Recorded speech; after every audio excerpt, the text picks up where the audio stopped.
or retrosake here. Today, we are going to play Fire and Ice. Let's enjoy the intro.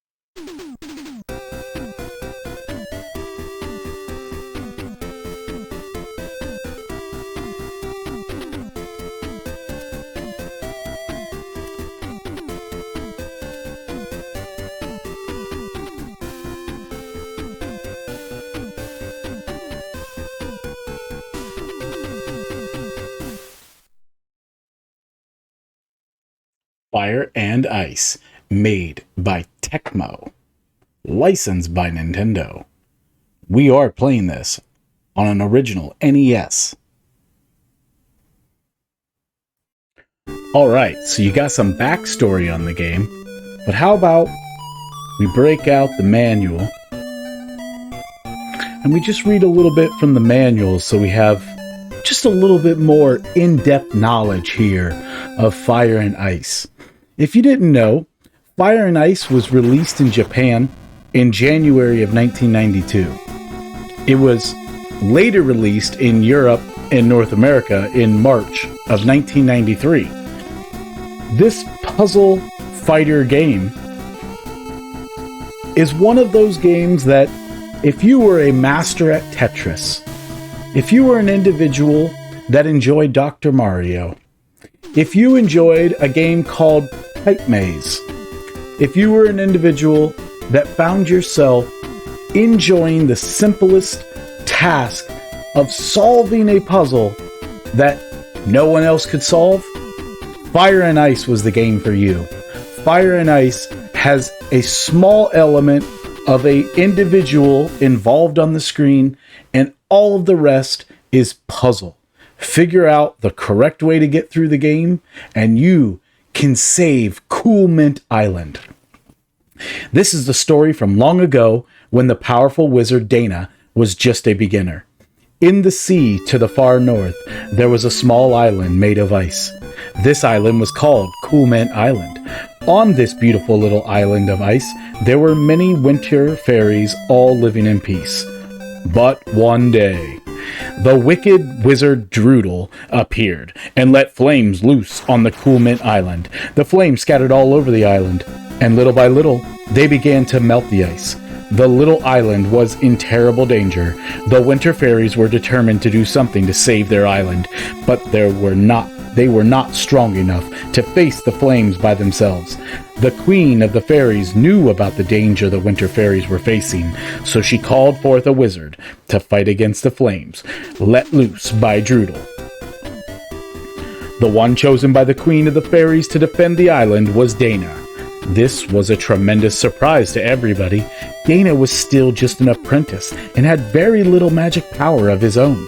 But the queen knew that Dana had intelligence and possessed more courage than anyone else. Then the queen gave Dana some special magic that could be used to put out the wicked flames. And what happened after that, grandmother? Well, that's where Dana's adventure begins.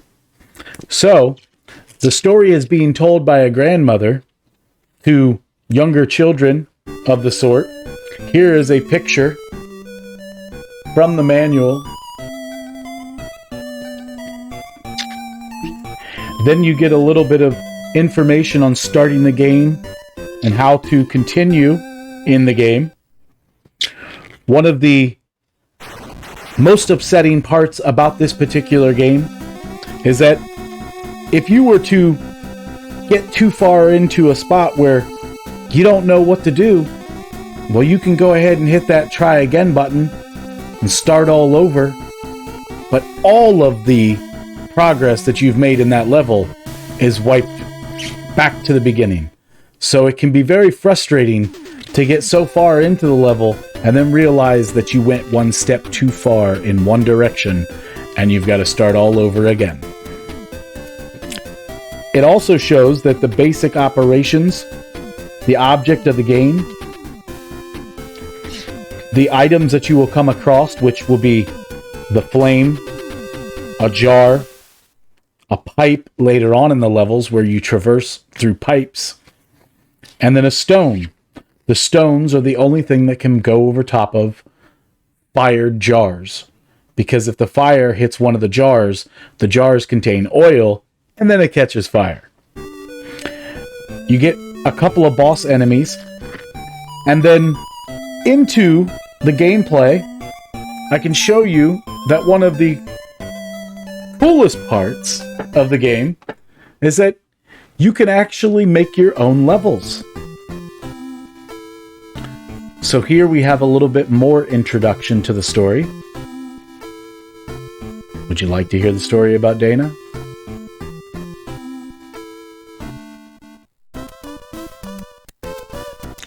And that's pretty much where it lets off. You can continue, edit mode, and then beginning. When I was speaking of the make your own courses, that's in the edit mode. What an awesome ability built into a game where you can design your own course. So, if you were along with me for the Excite Bike stream, I showed you that you can make your own edited levels for Excite Bike. Excite Bike and Fire and Ice have something of unfortunate in common to the same fault from Nintendo America from the Japan versions. That thing that they hold in common is that when you make this level, there's no saving it. If you turn that power button off, your level's gone. You wasted your time. Say the power goes out because of a storm. It's gone. It doesn't matter if you save it. The save option was only designed in the game for the Japanese Famicom system. So, it's kind of unfortunate. I'm not going to go through making a level and everything right now because I would like to give some visuals on the gameplay. I have not beat Fire and Ice. I have got pretty far in Fire and Ice. Today we're going to play it some, give you a good idea of what it looks like, and then you can decide if maybe you want to go and download it for your Nintendo Switch. That's right. In 2021, Nintendo released Fire and Ice as something that you can download on your Nintendo Switch. So why wouldn't you try to see what you could do in Fire and Ice? So far, so good. Just got to use all the ice blocks and we're done. That is an awesome introductory level. Shows you the simplest of how to push the blocks. The next level makes it a little bit more interesting because now you're realizing, wow, I didn't push that one, I stepped on top of it. So how do I go about getting past things without getting crushed by that one there? Because it kind of looks like I'm going to get crushed by that as it comes down, am I not?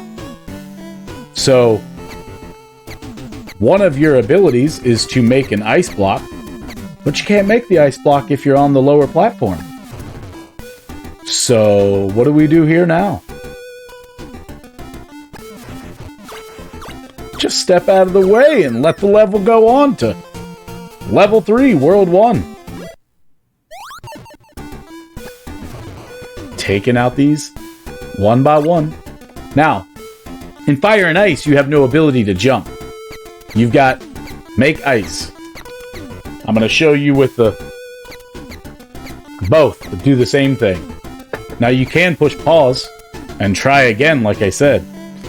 But that starts you completely over, and if you've been 10 minutes into the game, you don't want to start over. He doesn't get hurt from lengthy falls, so that's a positive.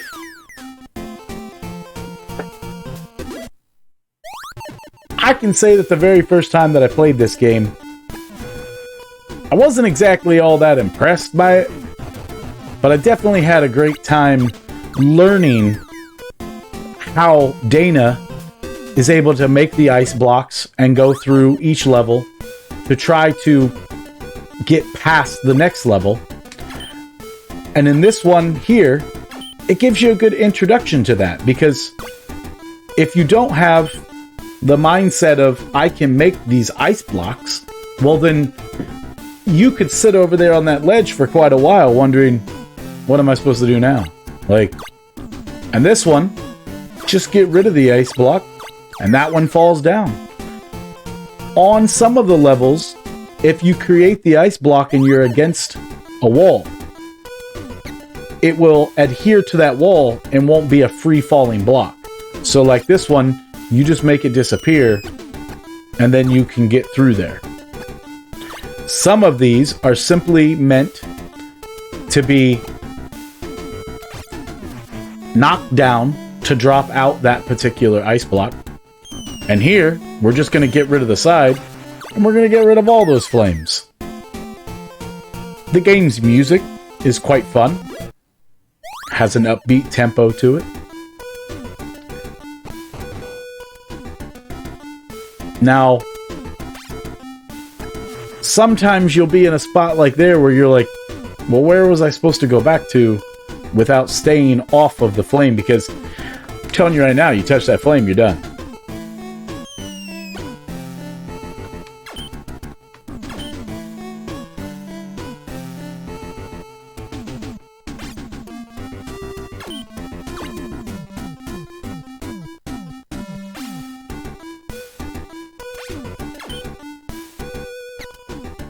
You'll have to bear with me for a second.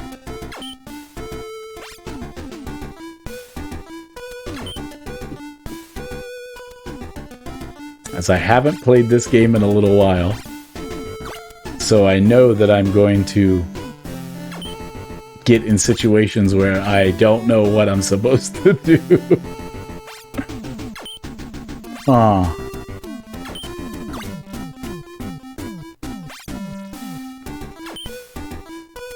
There we go.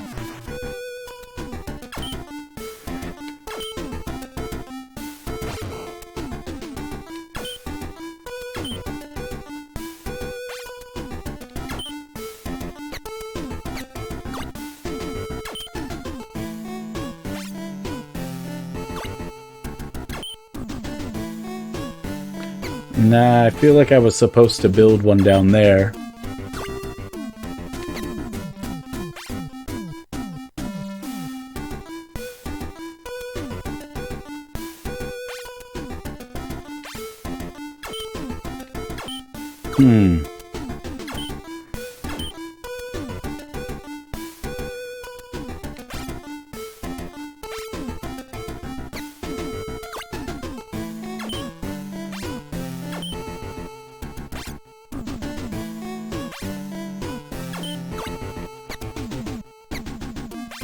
Shows you how much fire and ice knowledge I have, as I'm already to a spot where I have no clue what I'm supposed to do.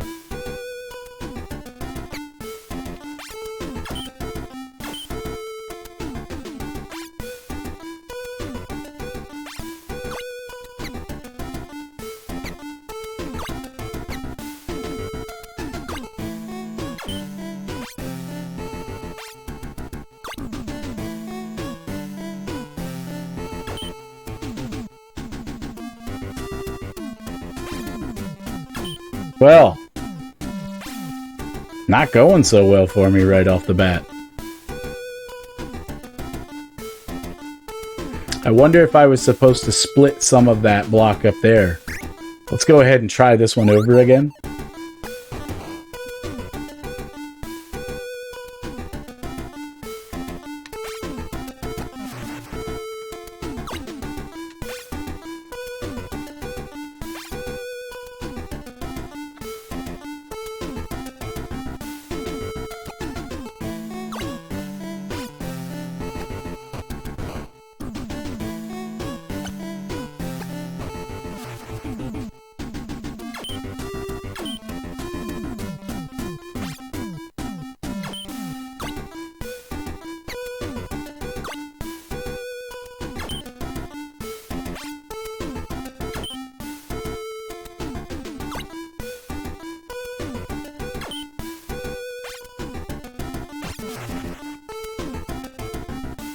We're getting there.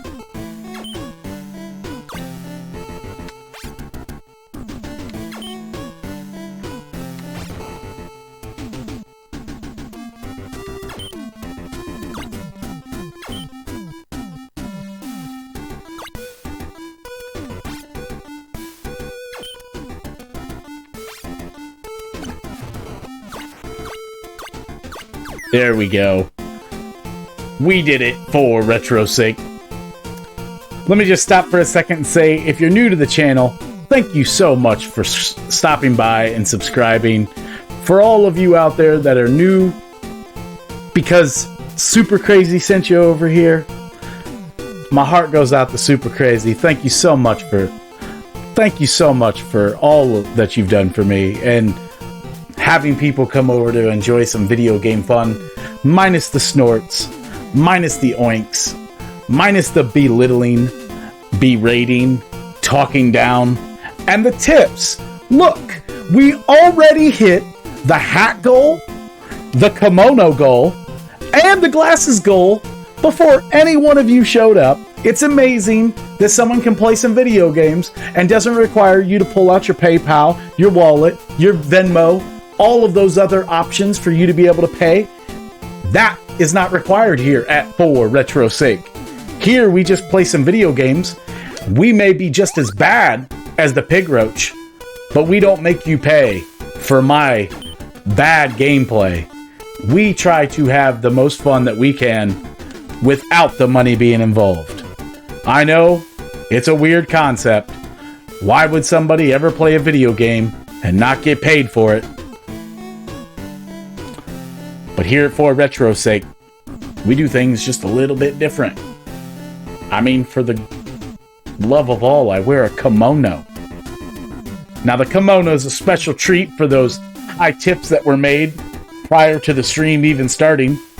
So thank you to all you wonderful, great supporters just for subscribing. Your subscription alone brought the kimono goal. I like my kimono, and my children have made fun of me for the kimono. So I would like to hear from you all what you think about the kimono. Is it a kimono? Because my kids like to say the kimono's a no-no. And I think they're wrong. They could be right, but I think they're wrong. Ooh, I think I screwed myself pretty hard right there. What am I supposed to do with that? Like, there's no way to get around that now. Let's go ahead and start that over again. I had my little kimono rant. Couldn't keep my mind straight.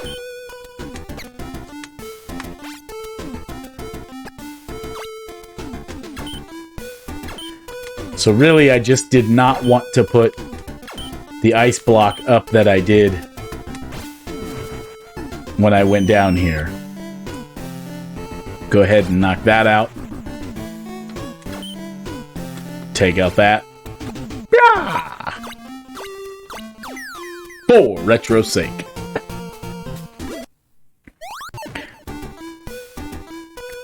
In my videos, I typically like to give some information about the games. Not always a requirement to know the information in the games. Let's see what this does. Ooh.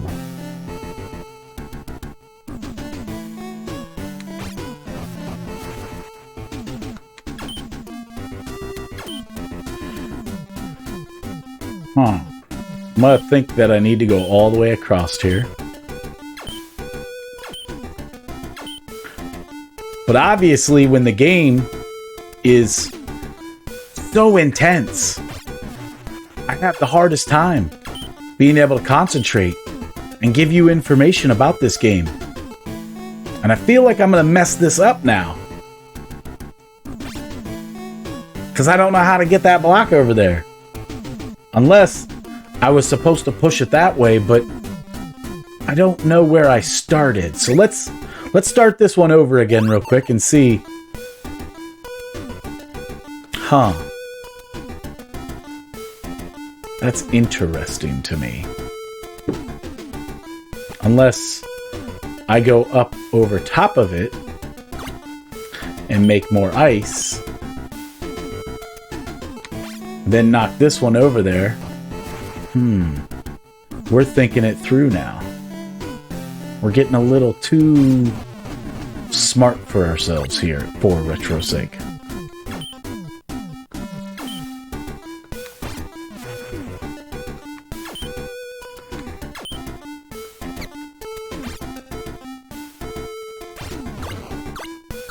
We did it! So once you beat World 1, you're at the boss. And let's just be clear here. I've played this. It was a long, long time ago. So I have no idea what is to come here. Great. Tossing me into a cellar right off the bat. Tells me to get out of this labyrinth.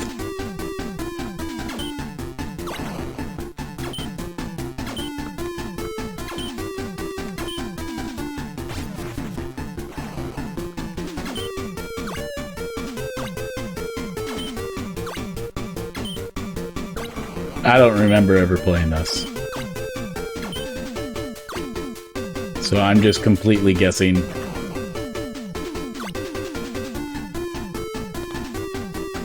I mean, I really don't know what to do. Like, how am I supposed to... No! No! Dana, no!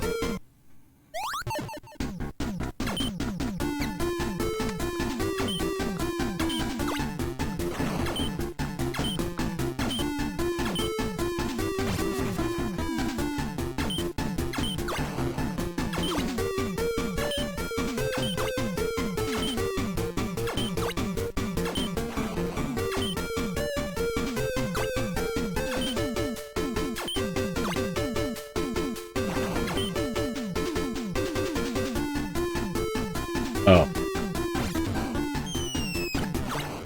Should have been obvious the first time, right, guys? Grrr! Don't dare to think you have beaten me. Alright, man. You gonna run away? I feel like I won. Ice Rock Island clear. Oh, retro sake here. That has been World 1. Fire and Ice. One of my favorite parts about video games is the password. If it has a password, it doesn't need saving in the game. I don't enjoy writing down passwords, but it's a better option than no password at all. When I bought this game secondhand, every bit of 8 years ago plus, I had told my Discord at one time that one of my favorite things about buying the manuals with the games is that every once in a while, people will give you all of the information that you need in the manual. This one came with codes in it, and it seems like past each level. Each world, I should say. So, thank you, past owner of Fire and Ice. I wish I could remember where I picked up the game. I couldn't tell you without just making up a place, because I really don't know. I believe that this was picked up at a yard sale, and I might have paid $10 for it. The problem, though, with that is, I used to go to yard sales so often with my aunt that I can't remember if that's exactly where I got it.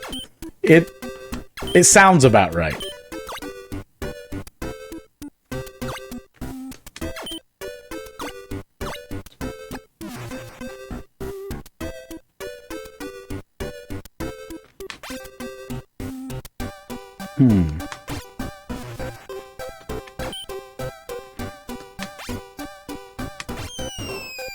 Oh yeah. Oh yeah. We got that one pretty easily. One thing that I do appreciate about the game is that you're able to die, you know, and still live on. Like, It's not one of those games where as soon as you're dead, you're dead. There's no going back. I'm sure I'm going to mess that up. Okay. Typically, there's a way to get through the level still. You just gotta be willing to put in a little bit of the time and effort to figure out what it is that you need to do.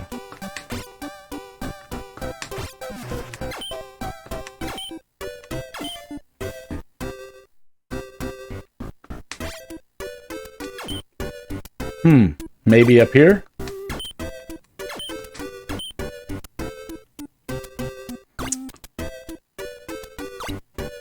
Let's...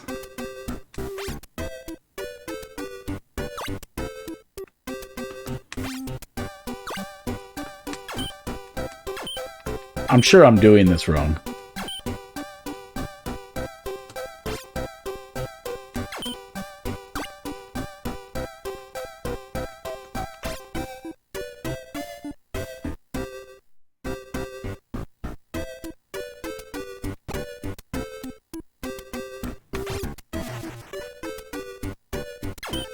Am I sure?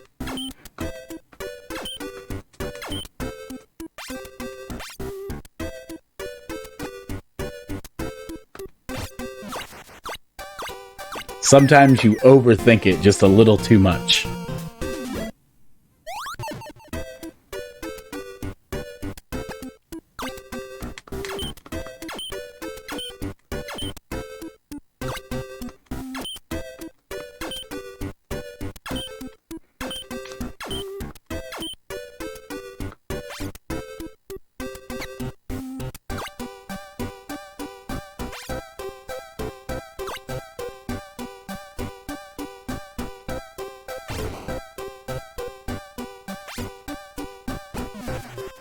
My thought process there was that I needed to have a way to step back up.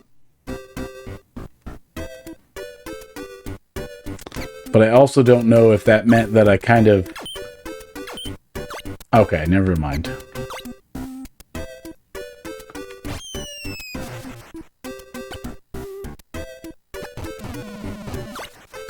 Hey! I did not see that working like that. So once again, if you're new to the channel, thank you so much for stopping by. I hope you're enjoying the content. I hope this is what you were expecting out of For Retro's Sake. And if not, that's okay. I appreciate the subscription. It helps getting all of these retro-style games pushed out there so people of all ages can have some respect and understanding for what video games used to be. And I completely left myself in a bad spot there. I'm almost positive. I have no idea how I'm supposed to be able to get past that now. At For Retro's Sake, I also do live streams, so my live stream schedule is a little hit or miss. I do tend to do it later on in the evening. As I said before, I have children, so sometimes it works best for me to be able to do it later on at night, whereas most people are sleeping. So I do load all of my live streams so everyone has the ability to be able to catch those at your convenience. I'm trying to think, how am I supposed to...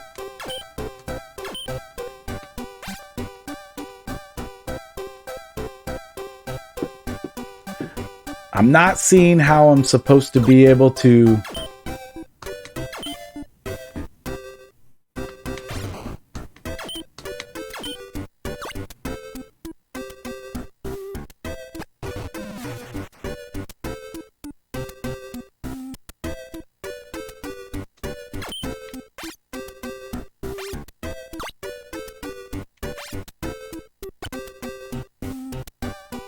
My thing is I don't know if I hit...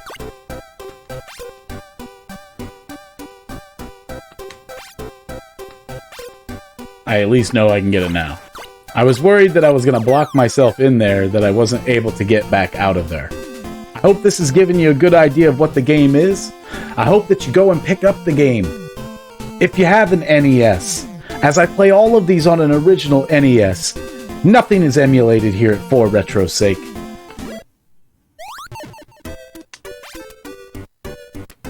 Well, that's not what I wanted to have happen.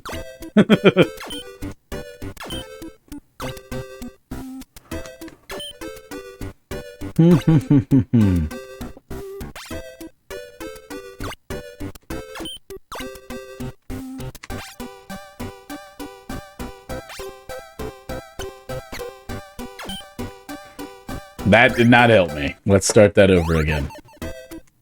I was expecting that block to fall, but as you can see, it's attached to the sidewall. So it doesn't just free fall like that. I would have to start one there. No, it seems like I would have to start one out in the open.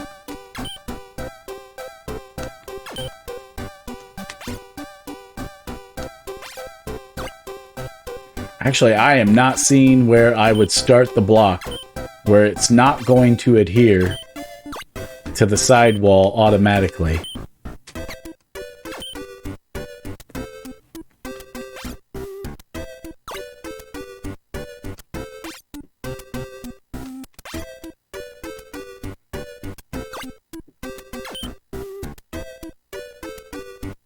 If you saw in the opening credits, this game was made by Tecmo.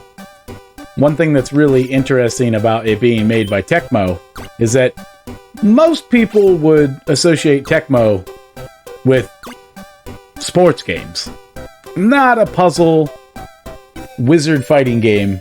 So it's definitely, I wouldn't say out of their wheelhouse, it's just different for Tecmo. Tecmo did have quite a bit of different games, and this being one of those different genre games altogether.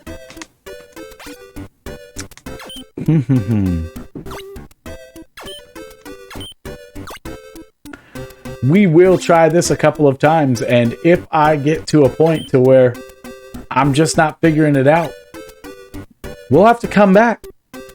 I wanted to make this a short little video on Fire and Ice, and one of the warning labels that's on the outside of the game case, as seen here,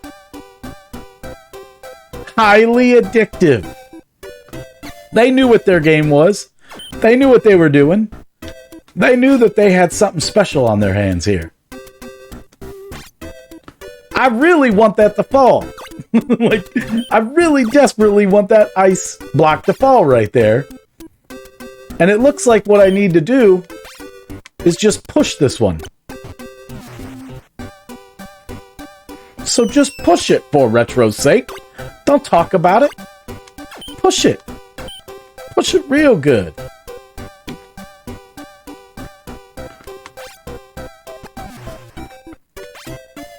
Stop making it more difficult than what it is, man.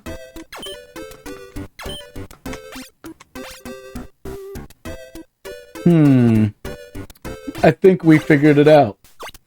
The best part about this game is that start over is there, and it's also your nemesis. I complained about it in the beginning, but then as you play it some, you realize there's times where you just need to start the level over. If you just started the level over, you could figure it out, and it wouldn't be that hard. If you sat there and fought yourself over and over again, which you can, like, you obviously have the ability to just keep fighting yourself.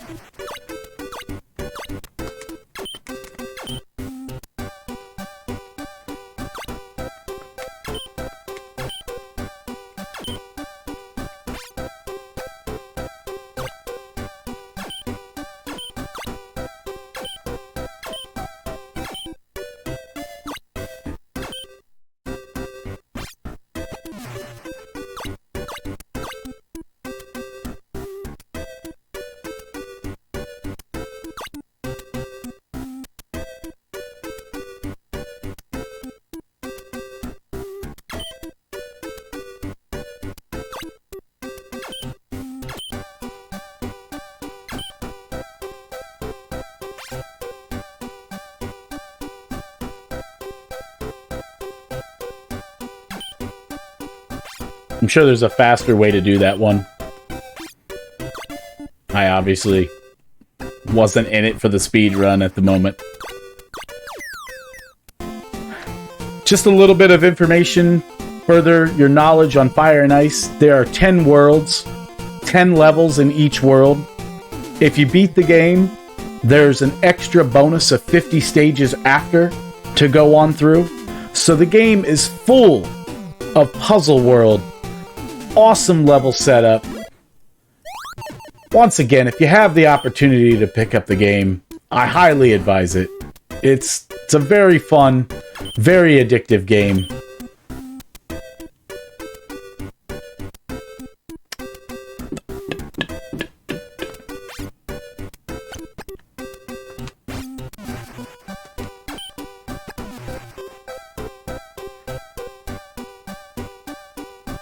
I think I was supposed to beat that other one first. Let's start it over real quick.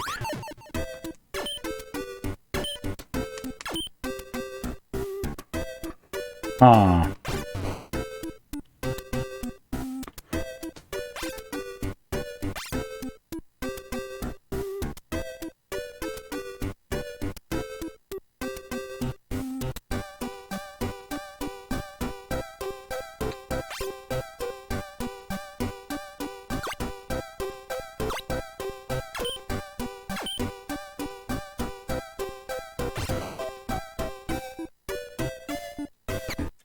I don't know that I'm seeing what I'm supposed to do there.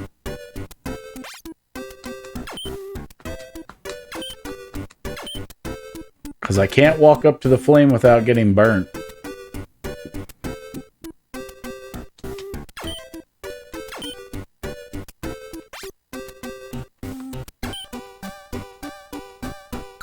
I don't know what helps me get over there. Hold on. Let's ask the chat. Chat, where do I go now? Please tell me now. Okay, thanks. I appreciate the extra handhold. I'm obviously joking right now.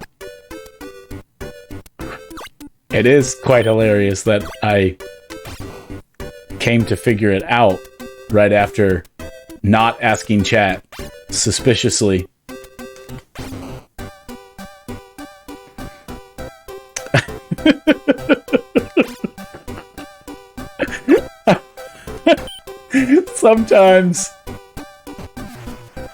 Sometimes I find myself laughing at myself because I can be so dumb. And that might have been one of those moments where I'm just being a goofball, and then it looks like I'm actually asking chat to help me. And I wasn't. There's no live chat. This is a recording. I'm gonna play one more level, give you some last information here about Fire and Ice. So, I told you about beating the game, and there's a 50 additional stages there. I guess the only thing that I haven't told you about Fire and Ice is the obvious reference to Solomon's Key. Most people understand this already, but I should at least mention it. This is supposed to be Solomon's Key 2, but it's also supposed to be a prequel, so it is technically based before Solomon's Key. If you were to look this up on Price Chart, I always highly recommend looking up what the individual prices are at times for some of these games, because then, and only then, might you understand why I find it very interesting what some of these games go for. This particular game on Price Chart right now sells for $200, $220 by itself. Just the cart. If you were to have the cart and the manual, as I do, it goes for roughly $350. If you were to have the cart, the manual, and the box, you would be roughly spending $500 for this particular game. Now, do I think the game is worth $500? Doesn't really matter what I think, now does it? I think anything is worth what you believe it's worth. And that's really all that matters at the end of the day. If you play this game for about 10 minutes and you realize that you're annoyed out of your mind about it, then it's probably not worth that much money. But if you were to play this game and start finding yourself highly addicted to it, well, then do I think that it's worth $500? Isn't that the whole entire point of the game? I mean, aren't you just supposed to find yourself completely enamored and lost in the game? That's what happens to me with this game. Like, I start playing this game, and next thing you know, it's hours and hours later. So, I think it's worth $500 if you were to pick it up in the box and everything, because it's one of those games where you could play this for so long and still never beat it. I mean, I have yet to beat it. I'm having a hard time right now trying to figure out how to beat this particular part. I'm thinking what I need to do is obviously ask chat again and find out what chat has to say about it. Maybe chat has a good idea. Because I feel like as soon as I clear that and go down, I'm stuck down there. And I can't do that. So I've got to find a way to make the step.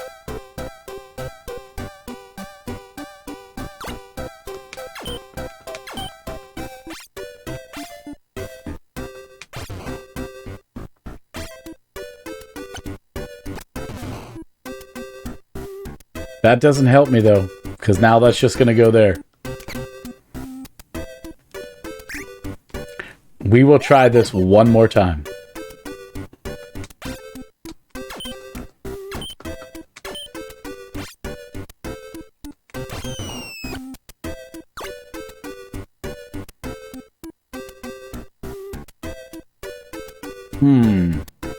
This is an interesting one.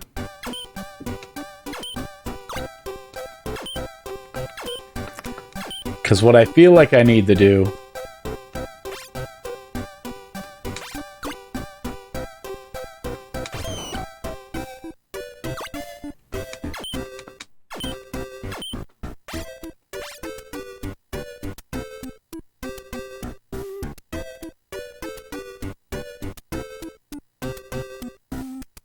that can't be it.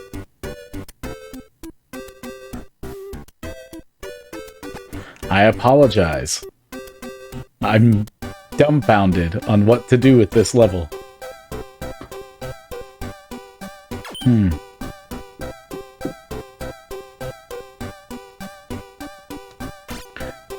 Because if I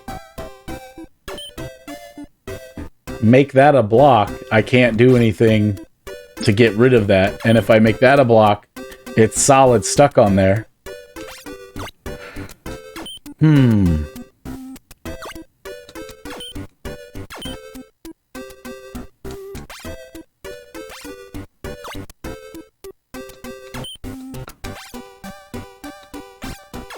I know what everybody's thinking right now. Just ask chat again. Chat obviously knew what to do last time. Just ask chat. If only there was an actual chat here to help and save me. Because as we know, there's a certain somebody that can't seem to beat a single game without having his chat hold his hand and tell him how to beat it. I'm not going to lie, every once in a while my chat on live stream does help. We were playing Rad Gravity and Knock and Captain Lego Man. All of those guys were there to help me. Guy with two names. Excellent group of guys helping me get through that game while I was doing one of my very first live streams. I really don't know what to do right here because as soon as I hit that, I'm gonna be down too far. Maybe I...